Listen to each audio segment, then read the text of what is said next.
Hey everyone, welcome to the Pre-Match Mix, the podcast where football, music and great chat come together. Today we've got an awesome show lined up for you. We'll kick things off with some tunes from the lags to get you in the zone, and later on stick around for an exclusive extended play from the Kowloons, perfect to wind down after the game. And right in the middle, we'll be chatting with comedy promoter Colin Havey from the Giggle Shack. We're diving into the funniest gigs, our shared love of football and the madness of lower league European aways. So whether you're prepping for the match or just here for the good vibes, you're in the right place. Let's get into it. This is the Pre-Match Mix. How do? There he is. How are you, mate? You all right?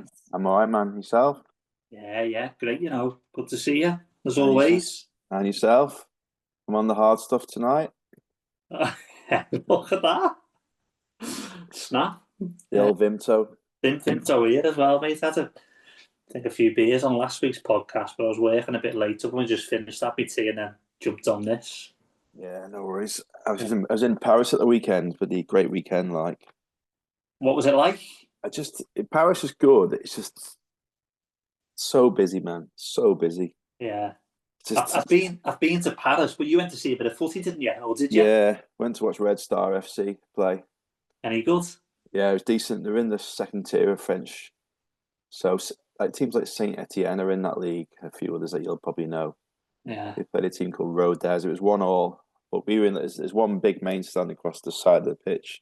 They're building a new stand there, and then the away were there, and there's nothing on that side. But the ultras were down that far end, which they did like a proper good tifo before the game. Yeah. And the only thing I'd say is the area itself is a bit sketchy. Like, was it? I believe Paris is like that for the footy anyway, isn't it? well, yeah. What schoolboy error, but we didn't realise Paris FC were playing on the Friday night, which we could have gone to. Mm. But you know what it's like when you get up at like 3 a.m. to go to the airport. I was in bed by like 10 o'clock first night. I was just absolutely. I didn't get into my gig until about midnight, and then trying to get to sleep, knowing you've got to be up in 3 hours. Yeah, it's rubbish, isn't it? Ah, mate, I was proper rough, mate. So I need 7-8 hours kit minimum nowadays. Like, so getting old, that is. Mm. You love your lower league footy though, don't you? Would you do it again? Would you go back over to watch them again or anything like that? Mate, I've got a list of so many teams in my head that I want to go and see. I've got my mate in Berlin. He's took us to a few games.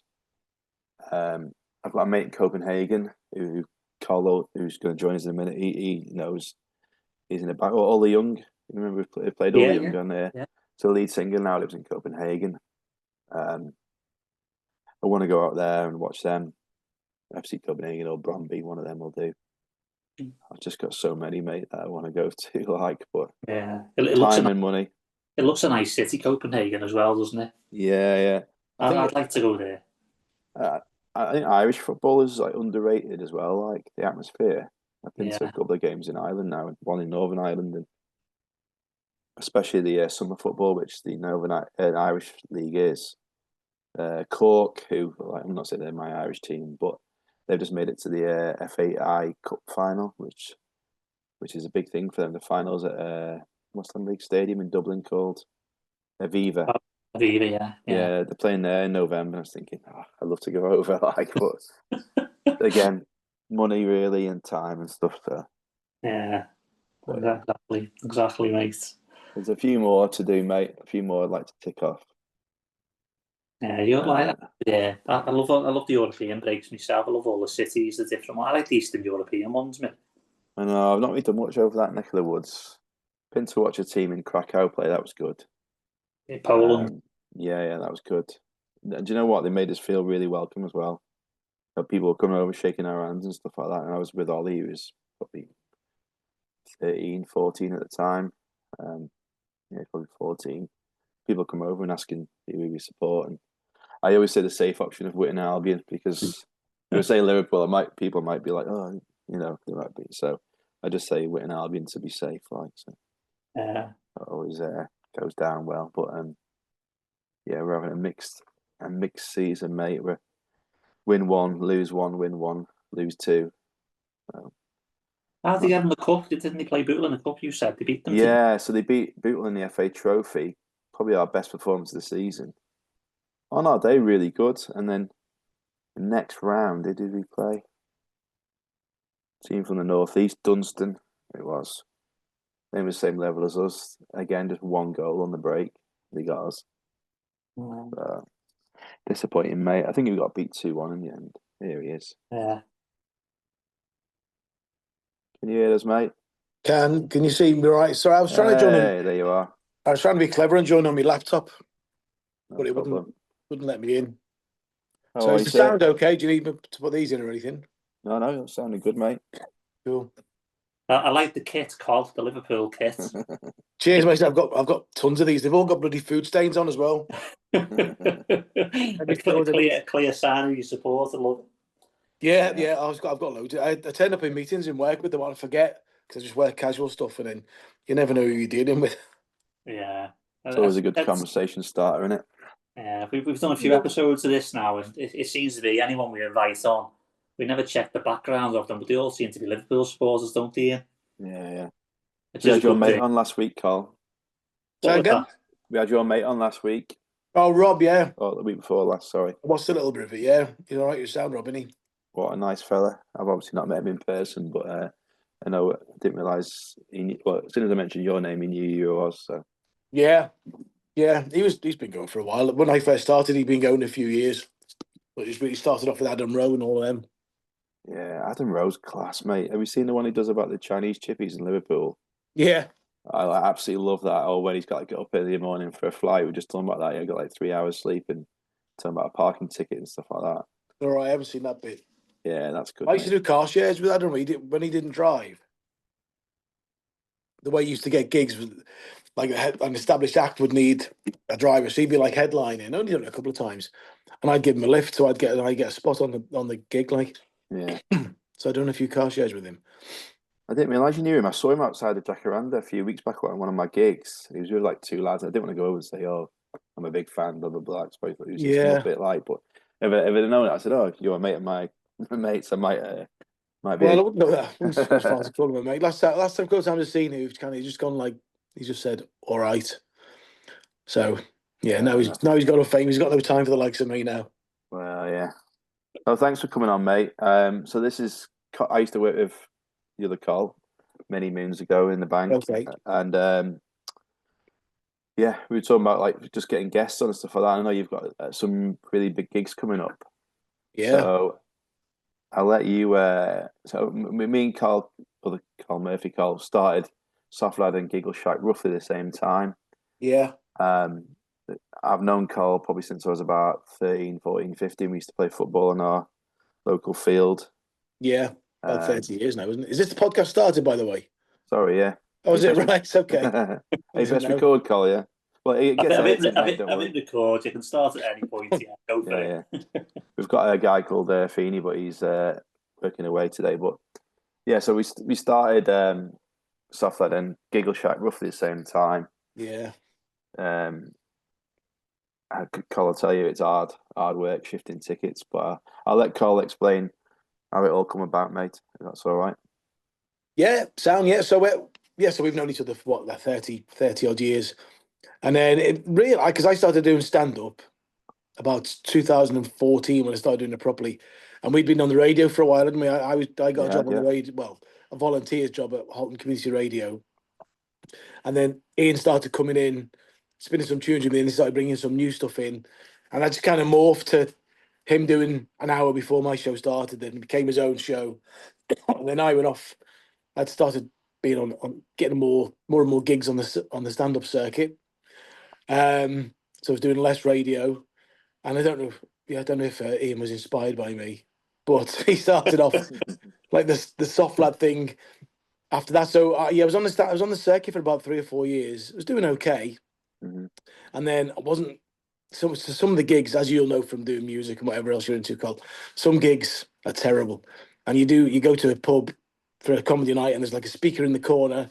The people are playing pool in another room. It's just not set up at all. So I was fed up with doing all these crap gigs. I thought I want to put a gig of my own on in a proper room, like well set up, well run. So I started the Giggle Shack, went to Helsby Sports Club. I put the word out saying I'm looking for a venue. They got in touch. This was tail end of 2017. Yeah, and the Giggle Shack was kind of born from there. Really, just kind of spawned into extra venues. And getting to the point where I was getting more kind of success with that. So I jibbed off the stand-up and just started focusing on promoting instead. It was the best thing I ever done, to be honest. Did you enjoy it then, Col? Yeah. Oh, I absolutely love it. Yeah. Yeah, it's interesting, that, isn't it? When something's came from you doing the stand up and then not having many people there on one or two occasions, thinking, you know what, I can do this better, and then going and doing it. It was that. That's when I first started, and then I kind of realised, because I was all right as a stand up. Do you know what I mean? But I don't want to talk myself down or anything. But you've got to kind of know your level, and I knew that I don't think I was ever going to get to the level the likes of Adam Rowe we were speaking about before. I was not good enough to do that, so I thought I still want to work in comedy. The best bet is to be a promoter, so I still compare the gigs. So I'm still involved, and I don't drive any more than 20 minutes away from my house, which is a massive bonus because you used to go up and down the country. And now the furthest I want to do is the Goshawk out towards Chester. Yeah. In Molesworth. Yeah, Who's so that's a bonus. I think I sound like a proud dad here, mate. But when I see like names that you had on your comedy bill, and then they're going to be on live at the Apollo and stuff like that, it's just it's awesome to see, mate. So I am proud of you, mate. So Nice one, mate. I probably never said that before, but yeah, there you go. So no, not even when you're drunk. To be fair, no, that's nice to hear. But yeah, it is. It's just been it's good because obviously they want to get the big names in. But we've got the Brindley on Friday. We've got some big names for that one. But sometimes it's good because, like, when the Giggle Shack first started, like, it was £10 a ticket, and I can guarantee that at least 50% of the audience went there thinking this is going to be. Can you swear, by the way? Yeah. Do whatever you want on this. Okay. Yeah. Most people were thinking it's probably going to be a bit shit. It's only a tenner. It doesn't matter whether it's good or not. But then when they got there and saw the quality of the acts, they were kind of blown away. Same when I started on the circuit, I didn't really know how it worked. And I was seeing all these comedians when I was doing the pro bills. I'm like, these are just as good as the people you've seen that are on television. But for whatever reason, they just hadn't had a break or they haven't made it onto television. But they're just as good. So yeah, so you come along to these places, you never know who you're going to see. We've had people like Scott Bennett, who he's done all of my gigs now. He's been on live at the Apollo. He's done the Royal Variety Performance last year. He does like massive tours. And back in 2016, you could see him for 10 quid in Helsby Sports Club. So yeah, and it's good for me to see people go on like that. As not that I'm saying I've started anyone's career or anything, but it's good to say to people, look, if you come to these little gigs, you don't know who you're going to see, because they all started doing those gigs. John Bishop, Jason Manford, Peter Kay's probably a bit different because he just kind of shot right up, but they all started doing small independent gigs. Yeah.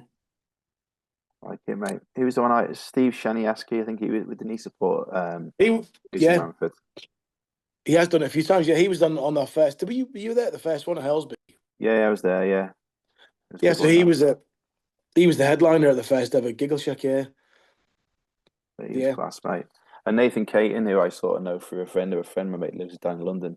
I know he's done live at the Apollo. He's done one of your gigs as well. So yeah, and I think I upset him a few years ago because your mate John Catewell, do you know John from Runcorn? Yeah. Excuse me, I've got an annoying cough, by the way. Sorry.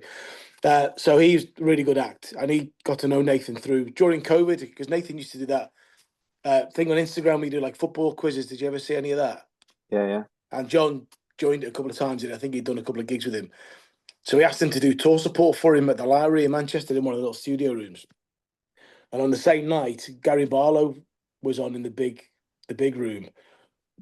And it's not that I've got anything particularly against Gary Barlow, but he doesn't pay his taxes and that kind of stuff. And I'd had a few ales, and some of the staff are saying, "Oh yeah, we don't like Gary Barlow.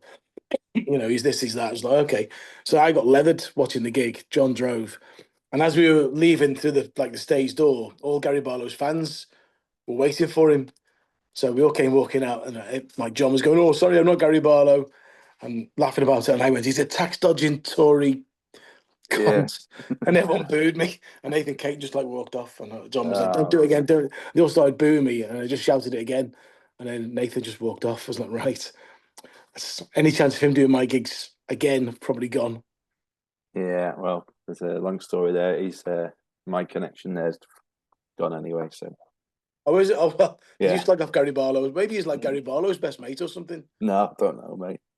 So you mentioned Brinley, I think this pod will go out probably Friday night, so that's when your gig is it? But it's at the Brinley, isn't it, in Runcorn? Brinley and Runcorn, there's literally 3 tickets left. So I recognise your headline because I saw him do like a clip when he goes and watches non-league football, and he talks does he? about it. He went to watch. Where's Shakespeare from? Oh, Stafford. Was it Oh no, Stratford upon it's Avon? not Stafford. Stratford upon Avon. Stafford and Stratford, they're very different places. He went to watch his team play there, and he all like he says you can go to Anfield and see 70,000 people, or you can go and watch Stratford upon Avon and see 70 people call Shakespeare a pedo or something like that. So Yeah, he's quality like so. Gary Delaney. Yeah, do you know? Do you Yeah. know who he's married to? Is it Sarah Milliken? Yeah, that's right. Yeah, She's quality as well. Really good. yeah. Really good. But yeah, Gary's really good. There's a post you can't. Let me see if I can. Can you see those 3 posters there? Yeah. The middle one is from my Edinburgh show, and from 2018. And you did what you try when you started in comedy. What you want to do, you try and get quotes off other comedians to put on your CV to help you try and get work.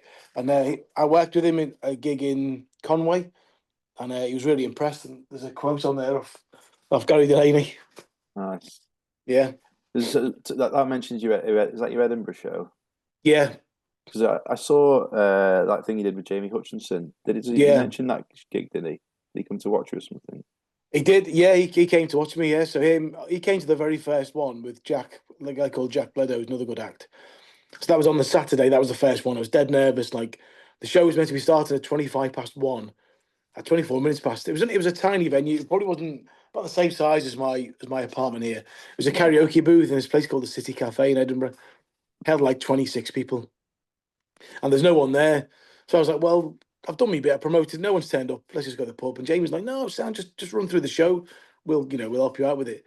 And the next minute, loads of people, 25 people turned up, and the room was full. And it went really well. And then on the Sunday night, I was there for a week, so Saturday to Saturday. On the Sunday night, Paul Smith was doing a tour show over in Glasgow. Yeah. So there's rumours like because I know them people are saying, oh, Paul might be coming over to spend the day in Edinburgh on the Monday. I thought, oh God, I hope he doesn't come and see my show. Not because I don't like him or anything. He's boss, he's a mate of mine. Yeah. But I just didn't want that extra pressure because you can literally see everybody that's there. But sure enough, he turned up with a guy called Callum Oakley, Paul Blair, who owns Hot Water Comedy Club, with his brother Binty, and Paul Smith. They all turned up, and I honestly got to shit myself. But I thought, I can't. I felt like bottling up, but I thought, I can't. Yeah. Bottle out with doing it. So yeah, the story. There's been on a couple of podcasts, and the story is like the making out of the show was crap, but it wasn't. It was decent. And so the show's all about me getting into debt and turning my life around and all this kind of stuff, like a proper feel good show. And at the end of it, I end up getting PPI money off the Royal Bank of Scotland. Yeah. So fuck them. Anyway, she probably agreed with me now. You don't work there anymore, do you, pair of you? I don't know. No. So then the idea was like, I got this money, but I should have gone back, should have put it in the bank because I owed them money still, but it was their PPI and all of that. So yeah, so instead of going to the bank, I went to the travel agents and booked a week in Thailand. So fuck them all and punched the air. That's the end of the show. But when they were in, I punched this fucking smoke alarm above my head, and it cut me knuckles open. Like I got the biggest laugh. Quality, mate. Yeah. I was going to ask you a bit of a random question. If you had to pick like 3 comedians, past or present, to do like a ultimate Giggle Shack gig, Yeah. who would it be, mate? Let's put you on the spot here, but Yeah. So living Kevin Bridges. He's one of my favourites at the moment. He's just effortless. Steve Martin probably as well. yeah, I've not seen much of him. I'll be honest. Well, no, he's like famous. He's more of an actor now, but in the 70s, you know who he is, though, don't you? Yeah, guy the white hair, yeah. So just because I'd like to meet him more than see what he's like as a stand-up now. And then probably, so I'd like Peter Kay probably. Yeah. Yeah. So Steve Martin. There's so many. Steve Martin, Kevin Bridges, Peter Kay, just representing straight white males because we don't get enough representation, as you know.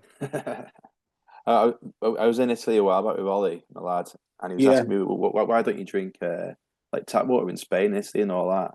I said, probably the best way to describe it is I'll show you this Billy Connolly clip about when he goes on holiday when he was in Spain. So he's like showing those kids drink out the bottle, and and he goes and does whatever stands on the balcony, and then his kids are filling a bottle of water from the tap. Right. He sees a full bottle of water and then carries on swigging it, and then the way he describes him sitting on the toilet straight after is like the whole world. world's falling out of his ass. Exactly that, and I said that's exactly why you don't drink tap water in Spain or Italy. Yeah, well, yeah. Mickey Flanagan does a similar bit about India. I saw that when he says the contents of a radiator. When you that's it. Yeah, I farted and some of it landed on my pillow. yeah. He's not. Yeah, Mickey Flanagan would be another one. There's so many. Yeah. Yeah, Mickey Flanagan's great as well. He is, mate. He's class. Well, no, it's I appreciate you coming on, mate. And you've got one at the Witness Stadium coming up, haven't you, next month? Yeah, so that's an amazing. If you ever get the chance to come to that one, the setup for there is brilliant. So yeah, so the next two we've got after Friday. So there's like, well, it goes out on Friday anyway, doesn't this podcast? But there's like 3 tickets left. So it's probably going to sell out. After that, on the 1st of November, we're at Society Limited with a guy called Patrick Monaghan closing that. I remember him. Did he win Carroll, like some sort of Tony Carroll? Yeah. Oh, I like him. It's cool. He's opening the show. Harry Stacchini in the middle, and Patrick Monaghan. Yeah. Yeah, and on the 7th, which is the following Friday, we've got Rachel Fairbairn. Yeah, Kevin Daniels is a new but brilliant new act, and then a guy called Matt Bragg opening the show. He does tour support with Ricky Gervais, and I think he's done Jason Manford as well. Yeah, he's incredible, mate. Superb. Good on you. It's so good to see you doing well, mate. It's Yeah, you too, mate. Well, it's just a passion, isn't it? And it is hard, as you know, like the constant. That's why the Helsby gig that we had ended up going because it's too stressful. Like, I don't mind putting a shift in, same as you. Yeah. You know, same as most people. I'm happy to go out flying and do put the work in. But when no one's coming, it's just not worth it. If you people can't be asked, literally, we do everything, as you know. Probably harder for you to organise bands because there's more moving parts. But you do all the promote. You get the venue sorted. You do all the promotions. You get the tickets sorted. You do everything else. You even have the seats facing the right way. Yeah. All people have got to do is literally buy a ticket and sit on their asses. Be quiet. Yeah, and enjoy. That's it. We've done everything else. And if people can't be asked even doing that, then you know what? Shove it up your sphincter because I'm not going to carry on. Yeah. You know. And again, you'll know. I don't know if your venues have ever gone, but when people don't come and you stop putting it on, everyone's like, "Oh, I can't believe that stopped." But you never supported it. Like when pubs close down and everyone whinges that the pub closed down. If you'd have gone to the pub, wouldn't have. Yeah, there's a pub called. There's loads. It's probably where do you live, Col? So I live in Liverland. So it's very similar. I think no matter where you go nowadays, you know, you see pubs closing everywhere, don't you? Yeah, and the mad thing is they have like they have a closing down party. There's one by me called the Dev, had a closing down party and it was rammed. And the next day on Facebook, everyone's like, I can't believe it's shut. It was rammed. Well, if it's because you didn't come there, it's shut. If you'd have come there every week, it wouldn't be shut. Yeah, it'd still be going. Oh, yeah, totally agree. Totally agree. Hey, can I ask Col a little bit about football then? Obviously, of course you can, mate. Yeah. So Col's nickname for us when we were playing football was the anchor man. I don't know. The anchor man, yeah. He used to sit in midfield and be like a bit of a Jan Mulby and like feed the ball like a, you know. Was you a water carrier, Col? Was you a Didier Deschamps? Yeah. Exactly like Didier Deschamps, yeah, but only played on Beechwood Field. Yeah. Well, I just couldn't. I always fancied myself as a bit of a Jan Mulby, really, because you know carrying a bit of timber, wasn't keen on running, so yeah, I just stand at the back. Wasn't as much in midfield, but yeah, I'd stand at the back and I'd get the ball and I'd just pass it. This was even how old was I then? I was in my early 20s and I still couldn't be asked running. So yeah, so I just stand at the back and like just kind of try and dictate the play, but it's a lot easier when most of the opposition are about 10 years younger than you. Yeah, my type of player, that Col, I was very similar. Even when I was young, I couldn't run. I was a passer. That's about all I got. Yeah, a passer, not a fighter. Well, Mulby was one of my favourite players as well. But very, very underrated player, I think. Mulby was brilliant, wasn't he? Oh, yeah, he just because he played in such good teams. I think it kind of passed by just how good he was because everyone just made it look dead easy. But he was one of the. I always love players that no matter what's going on the pitch, how chaotic it is, he's just calm. He just makes it look like he's got more time than everybody else.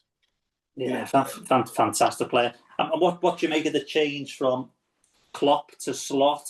And how do you think Slot's doing this season and recent weeks? Well, it's tough, isn't it? Yeah, it's tough. But I think he was his own worst enemy in the fact that it went so well last year with Klopp's team. But yeah, I mean, people have been going really over the top in the last week because there was the 3 defeats. But I don't think they played any worse than they were playing in the previous few games. They just didn't get the luck or the breaks that they had Yeah. before. I agree. I seen the overlap last night. I was watching a little bit of it, like after fan debate on, and I think Jamie Carragher was saying, you know, in the last 2 or 3 games when they were drawn, they should have held on for a point, not went for it. I was thinking, but if you had that mentality, you wouldn't have won the other games, would you? If you Well, that's start it. Yeah, thinking that way, it's easy to say that, but yeah, if it doesn't go your way, like, oh, they shouldn't have done this. Like, you know, he brought Rio on for the Newcastle game, and he ended up scoring a winner. But if Newcastle gone down the other end and scored and made it 3-2, they'd gone, shouldn't have brought Rio on. yeah. It's just it's all fine margins, isn't it? And the new signings haven't kind of hit the ground running, so it's been a bit unlucky there. The only thing I've never criticised managers because they know a lot more about football than me. One thing what I'd probably do differently to what Slot's doing is I'd probably play Robertson.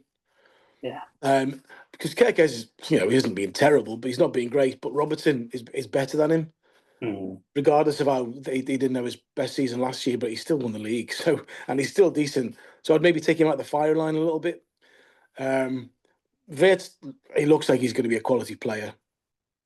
It's just, there's just not a lot of cohesion at the moment.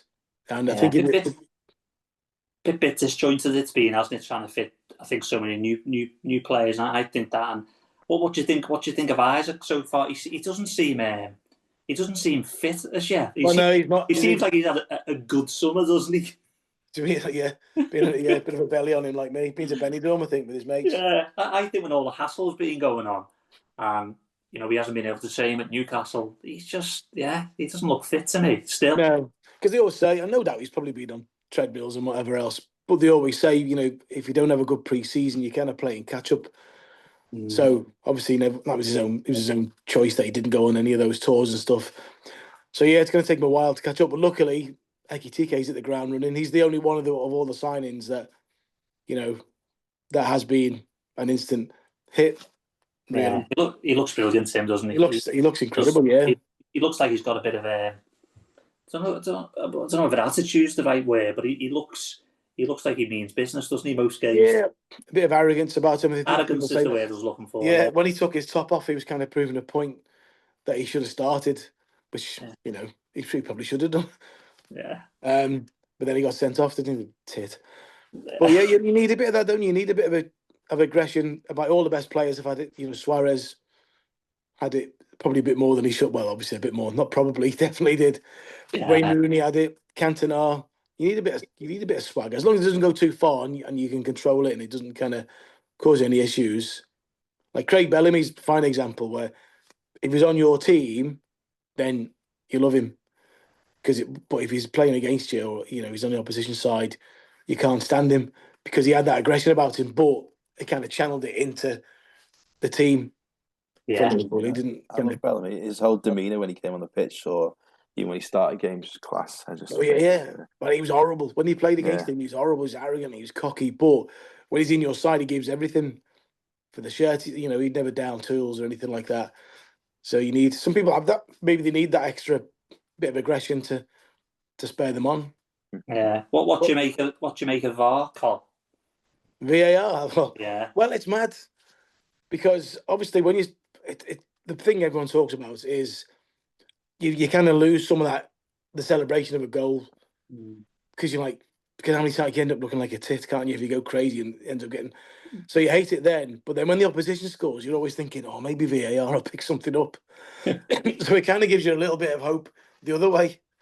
Yeah. Like if you can see the goal, think, let's see if VAR can pick it up. But overall, it's made the game a lot worse. Yeah. A lot of it, when it comes to offsides, can't really argue with many of them. Obviously, you got the Diaz one wrong, quite famously a little while ago. But they're generally fine.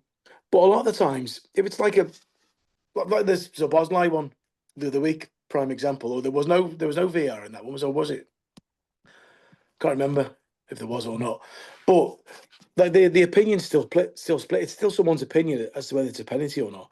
How many times you watch a game on Sky where VAR give a penalty and two of the pundits will say it was, and two won't, but it's still the VAR person's interpretation of it or opinion or view of it. So it doesn't clear anything up. And half the time, I mean, how many times do they come out and apologise? Yeah, it's You know, almost like it's at their discretion still, isn't it? It's not black and white, is it? It's not a yes or a no. it's still You there. hear them, and some referee can referee a game, and he can give 5 decisions one way, and another referee can referee and give 5 decisions the other way, and the pundits will say, yeah, it could have went either way, couldn't it?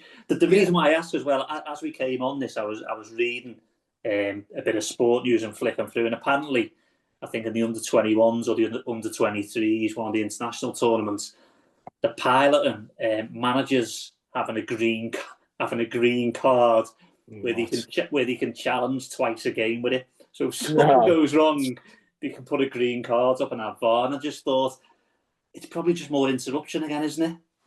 Yeah, no, you don't want that. They'll put it up for the sake of putting it up. Yeah, You slow the game down, later on save it and use it twice. Yeah, and again, it's still going to be someone's opinion whether it's, use a green card and the decision goes against you. You're not going to go, oh, fair enough. Still going to be pissed off. It was fine as it was. Okay, there was mistakes made, but it was all part of the game. I don't know how many times you've been to Anfield where the game was a bit stale. Referee makes a mistake and the atmosphere is up. And it's all part of it, and they're just taking away from it. I get progress and all of that. You've got to make changes to progress things on, but some things like goal line technology, fine. Yeah, the offsides, if you want to use it for that, fair enough. But the rest of it, it's like all this handball. It's got to be a t-shirt or sleeves length away. And like, how the fuck, Yeah. A lot of times referees think, well, I don't need to make a decision here because VAR will pick it up. So they should go away from it. Same with the linesman, isn't it? Same with the linesman, or what's it called now? The referee's assistant, I think it's called now. Feeney told me off the other week for calling them linesman. That's why I said the referee's assistant is the right name now. But again, they don't put the flag up half the time now, do they? Just wait. Might as well not be there. Well, yeah, because you have to wait for the phase of play to see if he scores. And then put it up, and then put it up, and then someone. I don't get this argument. People always say, well, it's going to cause an injury because if they carry on with play. And someone did get injured, didn't they? I think last season. Yeah. And the offside was given, but it would have, if it wasn't offside, that would have happened anyway. Mm-hmm. So I don't get that theory. Totally agree. And will any of you lads watch the internationals, or will you give it a miss? I can't stand watching England and that fucking drum. And oh fuck off, because you can't be honest with it. I watch the tournaments like everybody else, and I think as Liverpool fans, I'm not one of those. Well, I'm not really Scouse anyway. To be fair, I was born in Liverpool, but live in Runcorn. I'm not one of those Scouse nor English, and when England play, I want them to win, but I don't give a shit if they don't. It doesn't spoil my mood. Yeah, it's hard to get excited over some of the matches, isn't it? I think. Who are they playing this weekend? I think Latvia. I think they're playing Latvia. And Latvia, I've seen a little bit of Sky Sports news when I'm having my tea or something. I think Latvia are ranked something like 137th in the world. And I thought, that's probably like Liverpool playing Bootle or someone, isn't it? I'm excited about that. I think there should be. Because I remember in '97, before France '98, we had a playoff game against Italy. And it was dead exciting. 0-0. It was 0-0. Ian Wright hit the post, but we only needed a 0-0, didn't we? But there's none of that anymore. I know they have these playoffs now, but you very rarely getting two top sides playing each other. I think they should have, for all those teams like Andorra and Latvia, like you mentioned there should be another tournament for them. And then like the winners or the top four, I don't know, whatever, they go into the World Cup. They could have leagues, couldn't they? They have leagues. That's what they should do. So they all play each other because San Marino and all of them, they're never going to have any chance of getting anywhere near the World Cup. So let them have their own tournament, and then the prize is for the finalists get a spot in the World Cup. And then a bit more jeopardy then. Because, England are boring. I wouldn't say they're not shit because they've got some good players. But they're going to qualify. There's no danger of them not qualifying because they play so many teams that are below them. And I don't want to turn it into a political podcast, Colin, but the England fans are knobheads as well. Don't go all Gary Neville on us. Yeah, sorry, I know. Don't get me started on that. Freedom of speech. Shut up. We said something we don't like. Shut up. Fuck off. Yeah, leave him to it, mate. I think. Well, I do try to do that, but yeah. I know, mate. What was I going to say then? Fuck the Tories. Yeah, No. that as well. Yeah, don't get me started on that, mate. But no, that was it, mate. Any other questions from yourself, Col, for Col? No, that just a big thank you for joining, Col. We appreciate it massively. No, it was a pleasure, mate, yeah. Oh, can I do it? I'll have to do a fancy footy update. We have a fancy footy league as well, don't we? Okay. Subscribe to your YouTube channel, by the way. Nice one. You must be our third subscriber, is it? How many have we got? Well, good things come in threes and all that. Yeah, there you go. It's an elite group. Col, you've got your own YouTube channel as well, mate, haven't you? I have, yeah. It's called the Giggle Shack. Believe it or not, I've got a few videos on there. It's hard. It's like it's time. As you know, you'll know doing this. You're working full time. You're doing the soft lad stuff, and if you're trying to do a YouTube channel as well, you can only do so much. It's taking a bit of a back seat. It's basically somebody getting pissed and going on holiday. That's pretty much it. Yeah, I watched your Benidorm ones, mate. It's good. The hardest part for us, Col, is because we all work as well, trying to get people on. Sometimes we'll say we'll do it Wednesday night, and then someone will say I can't do it, but I'm working, or whatever, and you have to try and rearrange and work. Yeah, Rob was in his taxi last week, wasn't he? I guess he was working. Yeah, he'd just been to I think a PTA meeting. He said he'd just been to a school. Imagine him at a PTA meeting. Yeah, he said he was quite reserved, apparently, but yeah. Okay.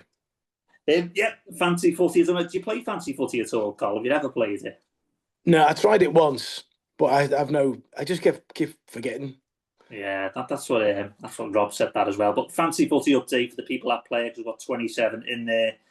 Josh Dyson continues to lead the way on 503 points. He's 39 points ahead of second place, and he's actually ranked 3,500 in the overall. So there's probably about 10 million people that play this. So he's doing pretty well.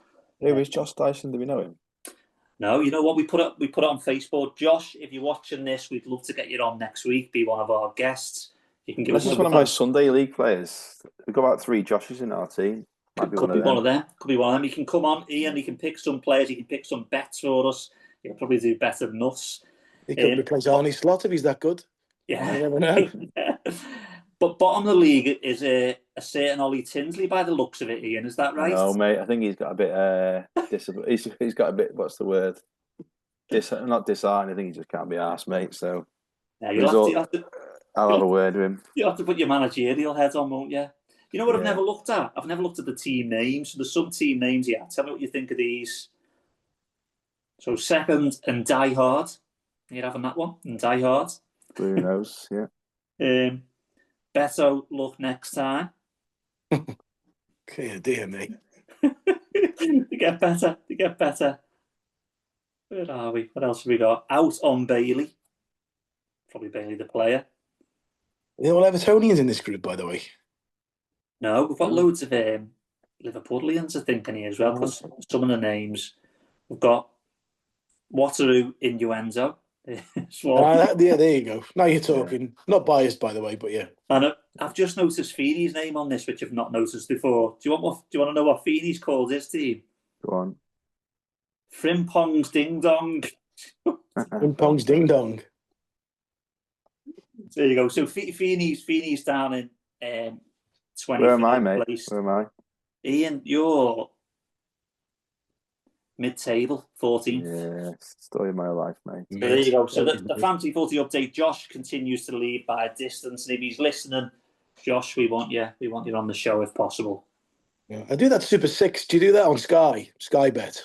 Yeah. You know what else I do? And I'm kicking myself. So there's one on William Hill, Last Man Standing, where you pick a team each week, and you've got to try and stay in.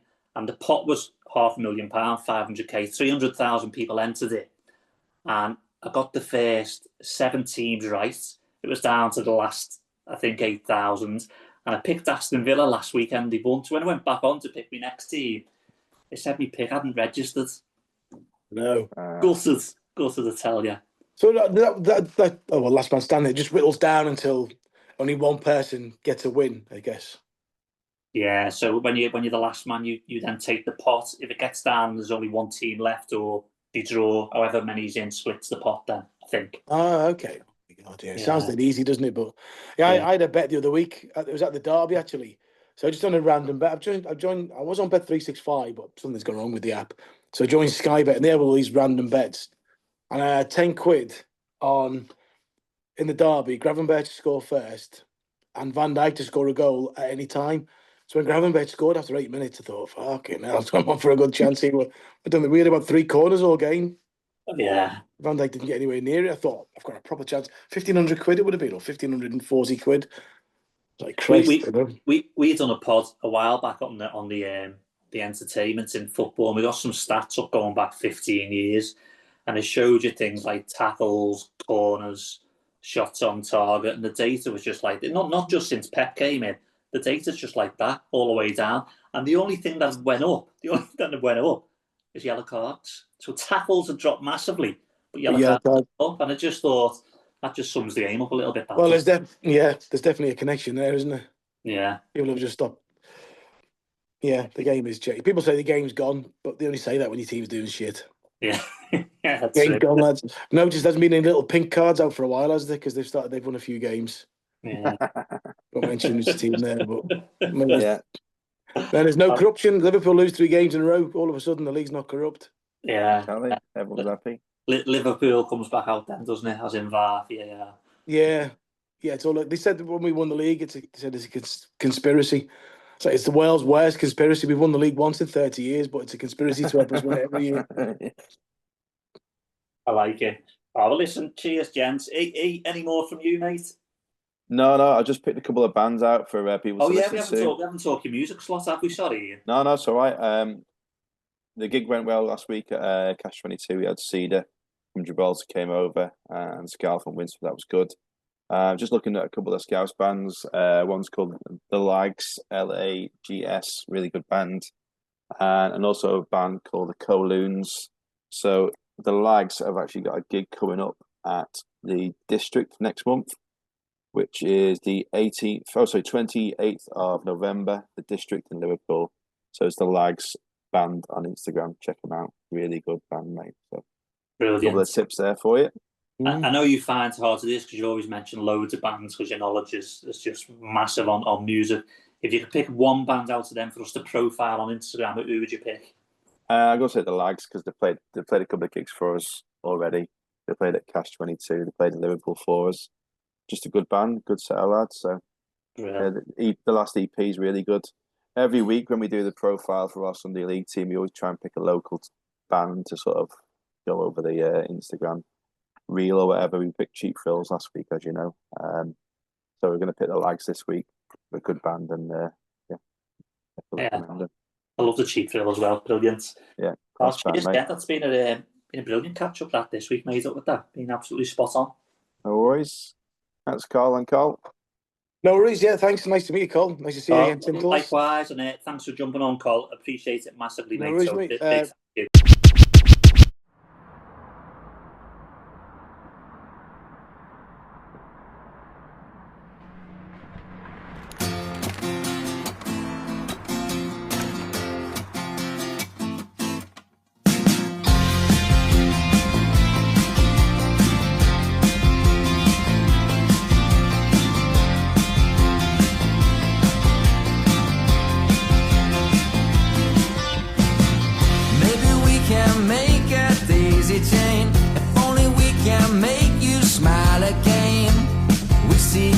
That no one else does. Don't you know it's all inside your head? Come on out and get up out of bed. You've had such a